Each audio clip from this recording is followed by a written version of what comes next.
Monster Hunter World's first big expansion, Iceborne, brings a ton of new content in the game for you to sink your teeth into. But as is usual with Monster Hunter, the game doesn't always do the best job of explaining everything to you. We've compiled the best advice that we would have found helpful when first starting up Iceborne.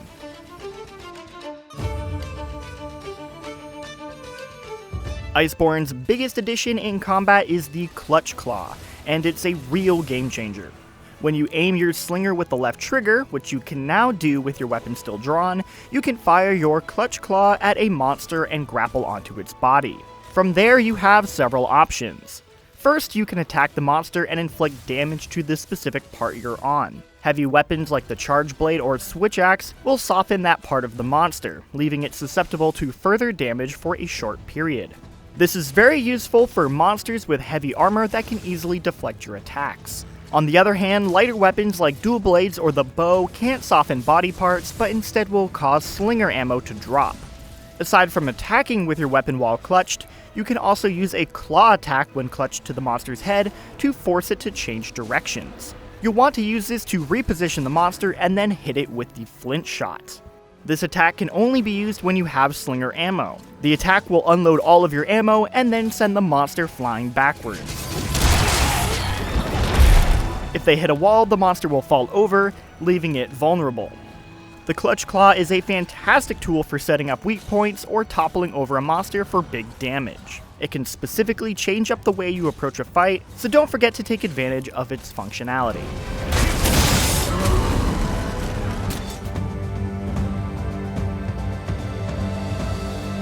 In Iceborne, the Clutch Claw isn't the only new addition to your arsenal. Every weapon type has been given new moves. For example, the Switch Axe's Axe mode comes with a new Heavy Slam that powers it up, making Axe mode more powerful for dealing damage, where before you might have just stuck with Sword mode.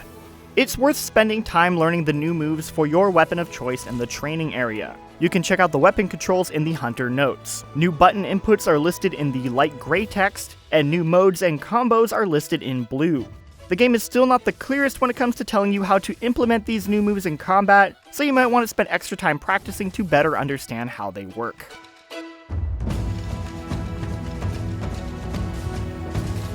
But maybe after spending hours of mastering your weapon of choice in the base game, you might be interested in learning a new weapon. Well, don't worry, because the ore and bone trees for each weapon have a new rank 9 version you can craft. These more powerful versions line up nicely with the difficulty at the beginning of Iceborne, and might even be better than your current weapon. It also helps that they're simple to make, requiring some quick farming in the master rank versions of expeditions.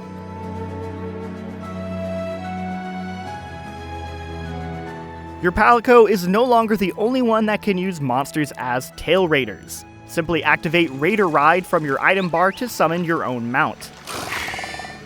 However, you cannot control the monster directly. Set a destination on the wildlife map and your TAILRAIDER will automatically travel there. If you don't set a destination, it will begin following nearby tracks.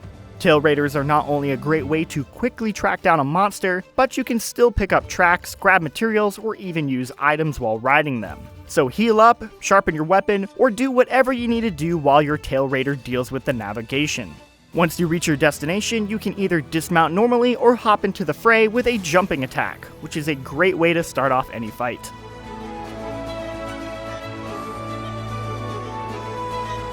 Iceborne introduces Master Rank, a new tier of difficulty above High Rank, and is this game's equivalent to the series' notorious top-tier G Rank difficulty.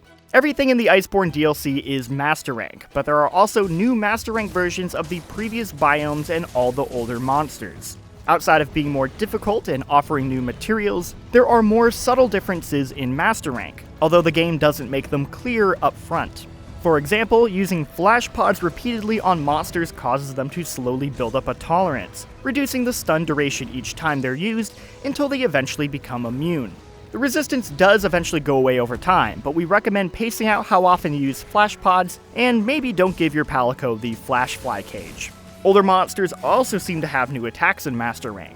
We noticed the Tobi Kadachi has a new lightning state it enters during a fight, but there are also other monsters that seem to behave the same as they do in the base game. We haven't had a chance to thoroughly test out every old monster, so we can't give you a definitive breakdown, but it's something worth keeping in mind.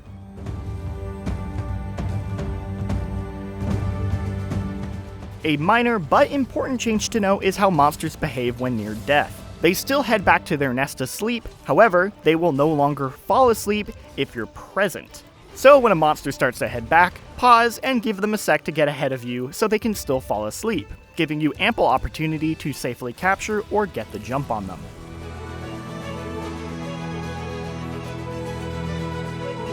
When progressing through Iceborne, you might not notice that your old PALICO equipment can now be upgraded to higher proficiency levels. Leveling them increases their effectiveness, but there are also new abilities and changes. For example, the Plunder Blade can now pull 4 materials off a monster at a time. The biggest change, however, is to the Vigor Wasp Spray, which can now be used to revive you. That's right, if you lose all your health, your PALICO can save you with a Vigor Wasp and prevent you from carting. It's worth noting that this new perk can only be used once per hunt, so you still want to exercise caution.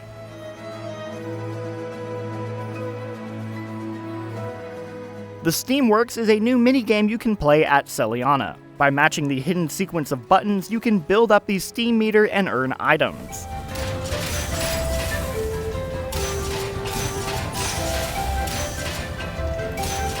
It's random, so don't stress out what you'll get and just try your luck.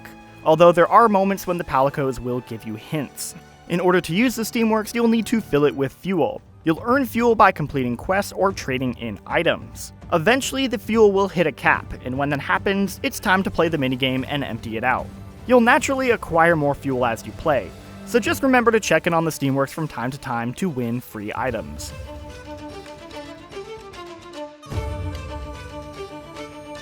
This tip isn't necessarily new to Iceborne, but it's an important reminder to not just focus on the main missions and to do your optional quests as well, specifically the ones that bank you unique rewards. There are further upgrades to be made at the canteen, more space for your harvest box, and upgrades to mantles, just to name a few. But a new type of reward you'll earn from optional quests are decorations for your house in Celiana. So if you're really into home decorum, do those quests. Those are all the tips we think are helpful to know when you start playing Monster Hunter World Iceborne. If you find any additional helpful tips once you start playing the game, please put them in the comments. And let us know if there's anything specific you want us to cover for Iceborne, such as a more detailed breakdown of master rank differences or how Iceborne's endgame works. Thanks for watching.